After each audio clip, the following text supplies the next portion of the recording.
So, what are my thoughts on Beverly Hills Cop 3?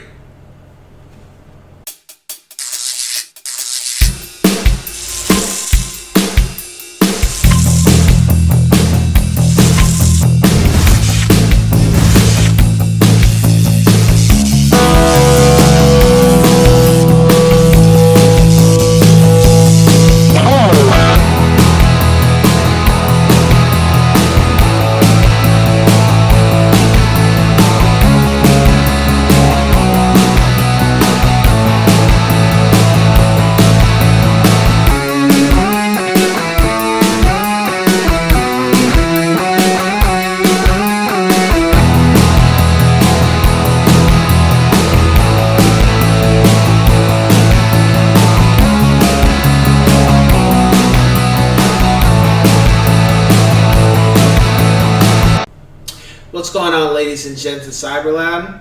Coming back to you with another film review. Not sequel, or like the threequel or the sequel to Beverly Hills Cop 2.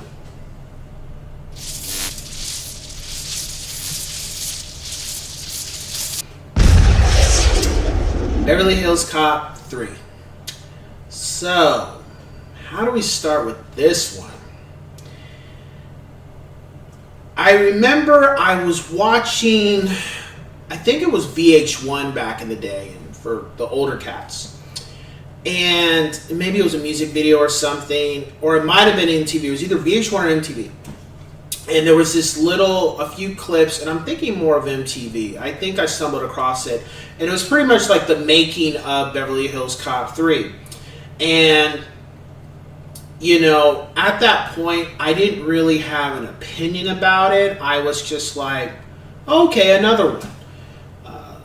At this point, I think I had already seen clips and stuff of part 2, but it's kind of funny because when I think about Beverly Hills Cop 2 and 3, I think I saw 3 as a whole film, but 2 was where it was cut up into bits and pieces, and then I came back to it later in life when I really watched all of it, if I can recall. I think. Because I know I had at least seen the majority of I knew the film, part 2, and I, of course, knew 1 like the back of my hand kind of thing. Anyway, so with the making of 3, I didn't really have an opinion where I was like, oh, I want to see it, or I don't want to see it. I was just like, well, it'll be another good cop film, Eddie Murphy. But the thing that did catch my attention was in the making, Eddie Murphy said, oh, this film is about avenging somebody who dies. I can't say who it is. And I got scared because I was like, at the time, like movies now, I'm very good at deciphering in a trailer what the film is going to be about. It, just looking at the clips because I'll, watch, a minute or two, I can really kind of get an idea. As long as it's not Marvel where they change things to make it seem this is what the trailer, but the movie's a different thing. And I got nervous because I was thinking they were going to kill Billy or they were going to kill Taggart. Actually, I remember at the time I was going to tell my mom my money was they were going to kill John Taggart. Lo and behold, he actually wasn't even in the film, but they were going to kill off the character, and that made me want to see the film to a degree. But I knew my mom was going to take me to see that. That didn't interest her. And it didn't really pull me like, yeah, I want to go see this film. I want to go to the theater. So film comes out. I didn't know anything about the critic reviews. That was not part of my world with movies. I never paid attention to what people thought of the films and stuff. And, eventually it came out on VHS. We went to Blockbuster. I think I rented that because by this time, I don't think my mom really tripped about rated R films like she, I don't think she had an issue with me renting rated R films depending on what it was, And I watched it, and I didn't feel any way about it. I didn't feel it was good or bad. I was just kind of like, it was a meh film.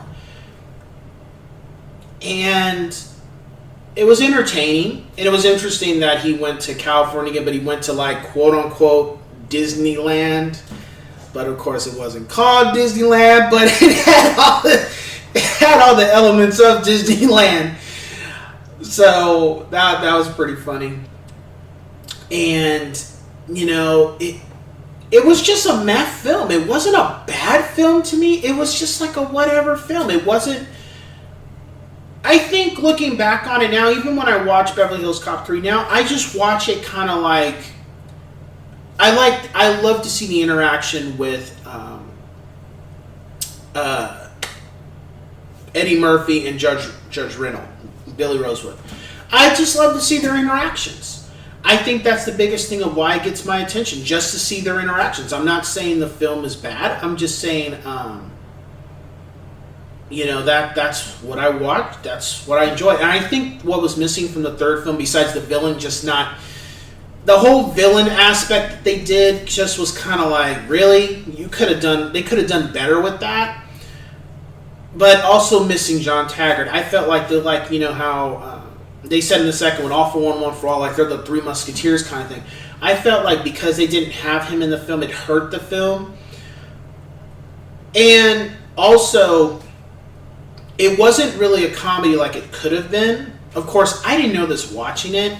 Years later, you come to find out the backstory behind Beverly Hills Cop 3 and how Eddie Murphy didn't really like it, or that he was going through some different things in his life to where he was trying to transition from being a comedian, or there was so many things they just weren't trying to make it. It just didn't. I guess people felt it just didn't have the Beverly Hills Cop vibe to it, and it just was a disappointment for a lot of people. I didn't hate the film. I didn't love it.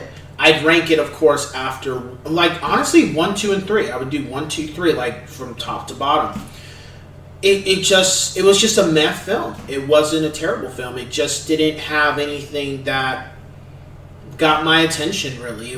I mean, it was cool to incorporate a little romance in the film for Axel Foley, because we didn't have that with 1 and 2, which I gotta say, I love the fact that they didn't do that, because I feel like not every film needs to have violence, not every film needs to have comedy, and not every film has to have romance. Sometimes just get to what the point is about this story. It doesn't always have to have a love interest.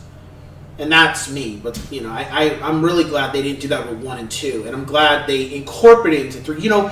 Bring elements into films. Don't always just be, it always has to be this type of thing. Especially for what you're trying to do. So my rating for the film, I'd give it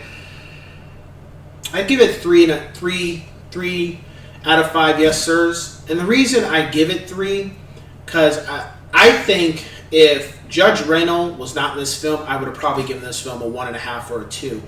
Because one of the key elements that made Beverly Hills Cop great was having those 3 characters, Axel Foley, Billy Rosewood, and John Taggart. Having them really encompassed a lot of people from different backgrounds to watch the movie. And it's not a racial thing, just, I love Billy Rosewood. I like elements of John Taggart. I like those elements when you have them together. And then when you did 3, you were missing some of that. And he didn't die or anything, he was just retired. But they should have had him in the film. I think that was a big mistake. Also, the villain, I felt, didn't exhibit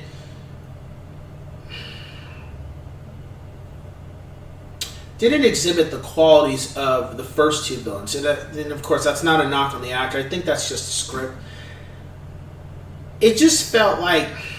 I felt like the villains were going downhill in regards to menacing it. Because Victor Maitland is just an iconic villain of the 80s. Because he was just